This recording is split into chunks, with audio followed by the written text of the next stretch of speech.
That's classic stuff, man. Tonight, the world is mourning the loss of a hip-hop legend, Adam Yauch of the Beastie Boys. Yauch, known to fans as MCA, co-founded the group along with Mike Diamond and Adam Horovitz in the early 80s. The band was originally punk, but soon began experimenting with hip-hop and rap. And in 1986, the Beastie Boys went mainstream. Their album, Licensed to Ill, was the first hip-hop album to hit #1 on the albums chart. The group helped define the rap and hip-hop scene in the 80s and stayed popular for over a quarter of a century.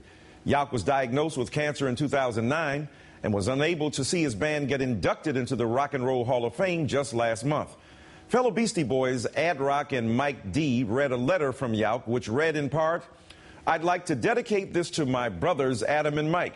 They walked the globe with me. It's also for anyone who has ever been touched by our band. This induction is as much ours as it is yours." Adam Yauch lost his band's battle with cancer today at the age of 47. His mother telling the New York Times he was hopeful to the very end. Yauch leaves behind a wife, a daughter, and millions of fans, including me.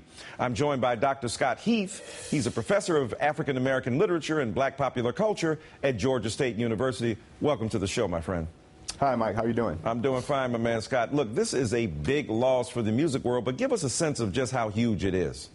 Well, it's huge because of what Adam Yauch, MCA, represents and what the Beastie Boys represented in terms of the development of hip-hop during its early stages of expansion, its experimental stages of expansion. The Beastie Boys, very keenly represented the intersection of punk and rap music, something that Def Jam was actually pushing, that was central to the development of Def Jam. And of course, Def Jam was a very seminal label in the development of hip hop and in the globalization of hip hop culture.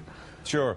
Well, think about it. Not only are they white guys, they're Jewish white guys, so that the relationship between black and Jews in culture has been a storied one, although a complicated and difficult one. Tell us about how they bridged the gulf and took the message of a black art form into the broader world as three hip Jewish guys.